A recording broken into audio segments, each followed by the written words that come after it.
বন্ধুসকল নমস্কাৰ আজি ফাইনেলি এছাম টেটৰ অফিচিয়েল নটিফিকেশ্যন আহি গ'ল যিসকলে এছাম টেট দিম বুলি ভাবি আছিল তেওঁলোকৰ বাবে অতিকৈ সুখৰ খবৰ আজি আমি এই ভিডিঅ'টিত নটিফিকেশ্যনখনৰ বিষয়ে সম্পূৰ্ণকৈ আলোচনা কৰিম কোনে কোনে এছাম টেট দিব পাৰিব কি কোৱালিফিকেশ্যন লাগিব বয়সৰ কিবা সীমা আছে নেকি কাট অফ মাৰ্ক কিমান হ'ব নিগেটিভ মাৰ্ক আছে নে নাই অনলাইন কেতিয়া ষ্টাৰ্ট হ'ব এক্সাম কেতিয়া হ'ব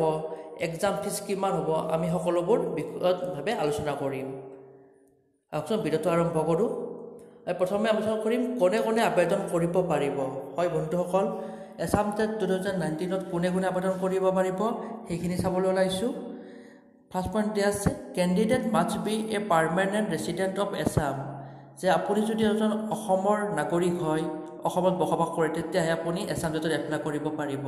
এইটো নিশ্চয় ভাল খবৰ যাতে কোনো বহিৰাগত আহি এছাম টেটত বহি আমাৰ চাকৰি ল'ব নোৱাৰে সব এডুকেশ্যন কোৱালিফিকেশ্যন কি লাগিব শিক্ষাগত অৰ্হতা কি লাগিব যে minimum academic and professional qualifications for LP class 1ৰ পৰা 5লৈকে LPটো বিলংছ কৰে এজ ফলোজ যে আমাৰ LP ঠিক পঢ়াবৰ বাবে ক্লাছ 1ৰ পৰা 5লৈ কি কোৱালিফিকেশ্যন লাগিব ফাৰ্ষ্ট পইণ্ট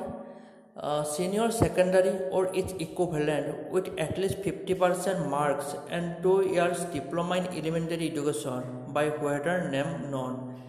যে আমাৰ যদি হায়াৰ সেকেন্ডাৰী বা তাৰ সমতুল্য এক্সামত যদি আমাৰ 50% মাৰ্ক থাকে আৰু 2 বছৰীয়া ডিপ্লোমা থাকে আমাৰ এলিমেণ্টাৰী এডুকেশ্যনৰ ওপৰত অৰ্থাৎ DLED থাকে বা কিছু জাগালৈ নামটো বেলেগ হ'ব পাৰে তেতিয়াও এপ্লাই কৰিব পাৰিব 2 বছৰীয়া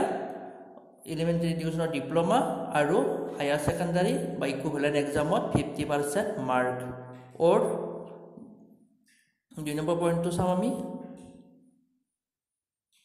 senior secondary or its equivalent with at least 50% marks and 4 years bachelor of elementary education যে আমাৰ হায়াৰ সেকেন্ডাৰীত 50% থাকাৰ উপৰিও যদি আমাৰ 4 বছৰীয়া বেচেলৰ অফ এলিমেণ্টাৰী এডুকেশ্যন অৰ্থাৎ BLED ডিগ্ৰী থাকে তেতিয়াও আমি এছাম টেটৰ প্ৰাইমাৰী লেভেলৰ কাৰণে এপ্লাই কৰিব পাৰিম অৰ senior secondary or its equivalent with at least 50% mark and 2 years diploma in education যদি আমাৰ DED diploma in education special এডুকেশ্যনৰ ওপৰত DED থাকে আৰু হাই সেকেন্ডাৰীত 50% মাৰ্ক থাকে তেতিয়াও আমি এপ্লাই কৰিব পাৰিম or graduation and 2 years diploma in elementary education যে আমাৰ কাৰোবাৰ যদি হাই সেকেন্ডাৰীত 50% মাৰ্ক নাই আৰু তেওঁ যদি গ্ৰেজুৱেশ্যন কৰিছে আৰু তেওঁৰ যদি DLED কৰা আছে তেতিয়াহ'লে তেওঁ এপ্লাই কৰিব পাৰিব হয় বন্ধুসকল যিসকলৰ হাই সেকেন্ডাৰীত 50% মাৰ্ক নাই তেওঁলোকৰ যদি DLED কৰিছে তেতিয়াহ'লে তেওঁলোকেও এছাম টেট LP ছেকশ্যনৰ বাবে এপ্লাই কৰিব পাৰিব এতিয়া আমি ইউপিৰ কাৰণে শিক্ষাগত অৰ্হতাখিনি চাম কি মিনিমাম কোৱালিফিকেশ্যন লাগে point 1 graduation and 2 years diploma in elementary education হয় যদি 2 ইয়াৰ্ছ ডিপ্ল'মা ইন এডুকেশ্যন অৰ্থাৎ DLED আছে তেতিয়াহ'লে নৰ্মেল গ্ৰেজুৱেশ্যন হ'লেও তেওঁ এপ্লাই কৰিব পাৰিব ইয়াত কোনো পাৰ্চেণ্টেজৰ কথা কোৱা হোৱা নাই যিটো 50% নাথাকিলেও যদি DLED আছে তেতিয়াহ'লে সেই গ্ৰেজুৱেট কৰা ল'ৰাজনে কেণ্ডিডেটজনে এপ্লাই কৰিব পাৰিব অৰ graduation with at least 50% marks and 1 year bachelor of education আৰু যদি কিন্তু BEd কৰিছে তেতিয়াহ'লে ডিগ্ৰীত 50% মাৰ্ক লাগিব গ্ৰেজুৱেশ্যন লেভেলত 50% mark with 1 year bachelor of education BEd থাকিলে গ্ৰেজুৱেশ্যনত 50% মাৰ্ক লাগিব senior secondary or its equivalent with at least 50% marks and 4 years bachelor in elementary education যদি কোনোবাই BLED কৰিছে BLED কৰা হ'লে তেওঁ হাই সেকেন্ডাৰী পাছ হ'লে হ'ব কেৱল তেওঁৰ হাই সেকেন্ডাৰীত 50% মাৰ্ক থাকিব লাগিব যদি হাই সেকেন্ডাৰীত 50% মাৰ্ক থাকে আৰু BLED কৰা আছে তেতিয়া তেওঁ গ্ৰেজুৱেট টিচাৰৰ কাৰণে এপ্লিকেবল হ'ব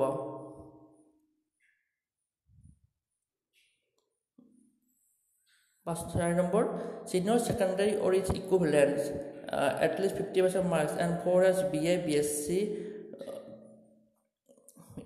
BSc Ed or BA Ed or BSc Ed যে কোনোবাই যদি 4 বছৰীয়া ডিগ্ৰী কোৰ্চ কৰিছে আৰু হাইছেন 50% মাৰ্ক আছে তেতিয়া তেওঁ ইউপি সেকশনৰ কাৰণে এপ্লাই কৰিব পাৰিব 4 বছৰীয়া ডিগ্ৰী কোৰ্চ উইথ হাইছেন 50% mark graduation with at least 50% marks and 1 year B.Ed 50% mark graduation আৰু এবছৰীয়া B.Ed স্পেচিয়েল এডুকেশ্যনৰ ওপৰত যদি কৰা আছে তেওঁ এমই সেকশনৰ কাৰণে এপ্লাই কৰিব পাৰিব এইখিনিতে বন্ধু আমি গম পালো যে এলপি আৰু ইউপি সেকশনৰ কাৰণে এপ্লাই কৰিবলৈ হ'লে প্ৰফেশনাল কোৱালিফিকেশ্যন লাগিবই উইদাউট এনি প্ৰফেশনাল কোৱালিফিকেশ্যন অৰ্থাৎ B.Ed বা B.Ed BLEd D.Ed DLEd এনেকুৱা একো কোৱালিফিকেশ্যন নোহোৱাকৈ কোনেও এপ্লাই কৰিব নোৱাৰে আমি ৰিলেক্সেশ্যন চাম কাৰ কাৰণে কিমান পাৰ্চেণ্ট ৰিলেক্সেশ্যন থাকে যে relaxation up to 5% in the academic marks in HSSLC or graduation shall be applicable for candidates belonging to SC, ST, OBC, MOBC, PWD, PH to appear in TET. The degree of handicap in case of PH candidates should be minimum 40% and to be certified by the competent authority both for paper 1 and 2 যে আমাৰ general ক্যাটাগৰীক বাদ দি আন reserve ক্যাটাগৰীৰ কাৰণে আৰু physical হ্যান্ডিক্যাপৰ কাৰণে 5% HS আৰু ডিগ্ৰীত mark relaxation থাকিব অৰ্থাৎ তেওঁলোকৰ 45% থাকিলেও তেওঁলোকে এপ্লাই কৰিব পাৰিব আৰু যিবিলাকে ফিজিক্যাল হ্যান্ডিক্যাপৰ ডিগ্ৰী কৰিছে তেওঁলোকে 40%ত এপ্লাই কৰিব পাৰিব Structure and content of the TET 2019 যে আমাৰ কেনেকুৱা ষ্ট্ৰাকচাৰ পৰীক্ষাটো হ'ব কি আহিব কিবাৰ পৰা কিমান মাৰ্ক থাকিব কিমান কোৱেশ্চন থাকিব এই বিষয়ে আলোচনা কৰিম যে পেপাৰ 1ৰ কাৰণে আমাৰ থাকিব স্কিল ডেভেলপমেন্ট এণ্ড পেডাগজি তাৰপৰা সিডিপি থাকিব সেইটো কম্পালসৰি পাৰ্ট হয় আৰু ইয়াত থাকিব টোটাল কোৱেশ্চন 30টা আৰু মাৰ্কস বিলংস কৰিব 30 অৰ্থাৎ আমাৰ প্ৰথম পাৰ্ট আহিব CDP skill development and pedagogy এইটো কম্পালসৰি হ'ব ইয়াত 30টা কোৱেশ্চনত 30 মাৰ্ক থাকিব তাত থাকিব আমাৰ ল্যাঙ্গুৱেজ ওয়াল আৰু ল্যাঙ্গুৱেজটো আমাৰ এছামিজ বেংগলী হিন্দী বড়ো মণিপুৰী গাৰো নেপালী কাৰ্বি এইবোৰৰ পৰা আমাৰ যিকোনো এটা আমি ল্যাঙ্গুৱেজ ওয়াল ল'ব চইচ কৰিব পাৰিম আৰু হেইটোতো আমাৰ 30টা কোৱেশ্চন থাকিব আৰু 30 মাৰ্ক থাকিব এনেকৈ আমাৰ ল্যাঙ্গুৱেজটো থাকিব ইংলিছ আৰু ল্যাঙ্গুৱেজটো ইংলিছটো আমাৰ কম্পালসৰি সাবজেক্ট হ'ব এইটো সকলে দিবই লাগিব 30 মাৰ্ক থাকিব তাতো তাৰপিছত ফৰ থাকিব ম্যাথমেটিক্স আৰু ম্যাথমেটিক্সতো আমাৰ 30টা কোৱেশ্চন থাকিব আৰু তাতো 30 মাৰ্ক থাকিব আৰু ফিফথ থাকিব আমাৰ এনভাইৰনমেন্টাল ষ্টাডিজ EVS তো আমাৰ কোৱেশ্চন 30 থাকিব আৰু মাৰ্কস থাকিব 30 অৰ্থাৎ পেপাৰত আমাৰ 150 মাৰ্কৰ হ'ব আৰু তাত 150টা প্ৰশ্ন থাকিব আৰু আমাৰ ইউপিৰ কাৰণে চাম পেপাৰ 2ৰ কাৰণে সিলেবাস পেপাৰ 2 তো পেপাৰ 1 দৰে প্ৰথম পাৰ্টটো স্কিল ডেভেলপমেন্ট এণ্ড পেডাগজি অৰ্থাৎ সিডিপিৰ পৰা আহিব তাত 30টা কোৱেশ্চনত 30 মাৰ্ক থাকিব সেকেন্ড পাৰ্ট আহিব আমাৰ ল্যাঙ্গুৱেজ ওয়ান পেপাৰ 1 দৰে সেম থাকিব আমি যিকেইটা ল্যাঙ্গুৱেজ আছে তাৰ পৰা এটা ল্যাঙ্গুৱেজ চইচ কৰিম আৰু তাৰ পৰা আমাৰ 30 মাৰ্কৰ 30টা কোৱেশ্চন থাকিব এটা কোৱেশ্চন 1 মাৰ্কে 30 মাৰ্কস পেপাৰ পাৰ্ট 3 থাকিব আমাৰ ল্যাঙ্গুৱেজ টু ইংলিছ কম্পালসৰি হ'ব ইয়াতো 30টা কোৱেশ্চন 30 মাৰ্ক থাকিব আৰু যি সকলে সায়েন্সৰ ষ্টুডেন্ট হয় তেওঁলোকৰ কাৰণে part 4 to maths and science থাকিব সায়েন্সৰ যিবিলাক থাকে যে for mathematics and science teacher mathematics and science থাকিব ইয়াতে কোৱেশ্চন থাকিব আমাৰ 60 নম্বৰ MCQs থাকিব আৰু 60টা কোৱেশ্চনত 60 মাৰ্কস থাকিব আৰু যি সকলে আৰ্টছৰ ষ্টুডেন্ট হয় আৰ্টছ বা কমাৰ্চৰ তেওঁলোকৰ সোশ্যাল সায়েন্স হ'ব ফৰ সোশ্যাল সায়েন্স টিচাৰ তেওঁলোকৰ সোশ্যাল ষ্টাডিজ থাকিব আৰু তাতো 60টা কোৱেশ্চন থাকিব আৰু তাত 60 মাৰ্কস থাকিব এই 12 সিলেবাস যে আমাৰ পেপাৰ 2 তো 150 মাৰ্কৰ হ'ব তাৰে আমাৰ CDP language one language two 90 marks আৰু মেথছ এণ্ড সায়েন্সৰ কাৰণে মেথছ এণ্ড সায়েন্স আহিব 60 মাৰ্কস আৰু সোশ্যাল ষ্টাডিজৰ টিচাৰৰ কাৰণে সোশ্যাল ষ্টাডিজৰ 60 মাৰ্কস আহিব 60টা কোৱেশ্চন ডিউৰেশ্যন অফ এক্সামিনেশ্যন কিমান সময় হ'ব আৰু এক্সামিনেশ্যন হ'ব আমাৰ 2.5 ঘণ্টা 150 মিনিট 150টা কোৱেশ্চনৰ কাৰণে 150 মিনিট থাকিব এক্সামিনেশ্যনত আৰু যিবিলাকৰ ভিজুৱেলি ইম্পেয়াৰ তেওঁলোকৰ কাৰণে 20 মিনিট এক্সট্ৰা থাকিব So minimum marks for qualifying intake. আমাৰ টেট কোয়ালিফাই কাৰণে আমাৰ 60% মাৰ্ক লাগিব জেনেৰেল কেটেগৰীৰ কাৰণে অৰ্থাৎ আউট অফ 150 90 মাৰ্কছ লাগিব 90 মাৰ্কছ পালে জেনেৰেল কেটেগৰীজনে পাছ কৰিব আৰু ৰিজাৰ্ভ কেটেগৰী আৰু ফিজিক্যালি হেণ্ডিকেপৰ কাৰণে পিডব্লিউডিৰ কাৰণে লাগিব 55% তাৰ 150ৰ ভিতৰত 83 মাৰ্কছ লাগিব এইটো আমাৰ সি টেটত 82 লাগে আৰু আমাৰ এখন এছাম টেটত 83 লাগিব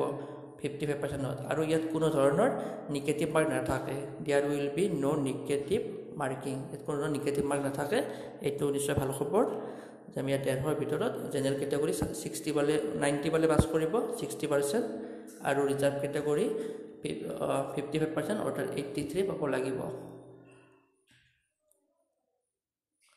টাইম শিডিউল ফৰ টেট যে আমাৰ কেতিয়া অনলাইন ষ্টাৰ্ট হ'ব কেতিয়া শেষ হ'ব এডমিট কেতিয়া দিব এক্সাম কেতিয়া হ'ব তাৰ বিষয়ে চাওঁ আমি opening for receipt of online application যে আমাৰ এপ্লিকেশ্যন কেতিয়া অপেনিং হ'ব এইটো হ'ব আমাৰ ছেপ্টেম্বৰৰ 2 তাৰিখৰ পৰা আৰু last date of receipt online application হ'ল আমাৰ 17 September 2019 issue of admit card আমি উপলব্ধ হ'ব 30/9/2019 মানে ছেপ্টেম্বৰ 30 তাৰিখৰ পৰা এডমিট কাৰ্ড উপলব্ধ হ'ব আৰু ডেট অফ এক্সামিনেশ্যন কণ্ডাক্ট কৰিব 20/10/2019 অৰ্থাৎ 2019 চনৰ অক্টোবৰ 20 তাৰিখে এছাম টেটৰ এক্সাম অনুষ্ঠিত হ'ব এক্সামিনেশ্যন ফিজ উইল বি যে আমাৰ ফিজ কেনেকুৱা হ'ব ফিজ আমাৰ থাকিব নে ফ্ৰী হ'ব নে কেনেকুৱা ফিজ হ'ব সেইটো চাম পেপাৰ 1ৰ ক্ষেত্ৰত জেনেৰেল কেটেগৰী কেণ্ডিডেটৰ কাৰণে এক্সামিনেশ্যন ফিজ হ'ব 325 টকা 325 ৰুপিজ আৰু অন্যান্য ৰিজাৰ্ভ কেটেগৰী বা ফিজিকেল হেণ্ডিকেপৰ কেণ্ডিডেটৰ বাবে হ'ব 300 ৰুপিজ তেনেকৈ আমাৰ পেপাৰ 2ৰ ক্ষেত্ৰতো ফিজ একেই ৰাখিছে পেপাৰ 2ৰ ক্ষেত্ৰতো জেনেৰেল কেটেগৰীৰ কাৰণে হ'ব 325 আৰু ৰিজাৰ্ভ কেটেগৰী আৰু ফিজিকেল হেণ্ডিকেপৰ কেণ্ডিডেটৰ কাৰণে হ'ব 300 ৰুপিজ অৰ্থাৎ কোনো পেপাৰ 2 দিলে জেনেৰেল কেটেগৰীৰ ল'ৰাজনে দিব লাগিব 650 আৰু ৰিজাৰ্ভ কেটেগৰীজনে 600 টকা দিব লাগিব সকলোকে অসম টেটৰ বাবে শুভেচ্ছা জনালোঁ all the best thank U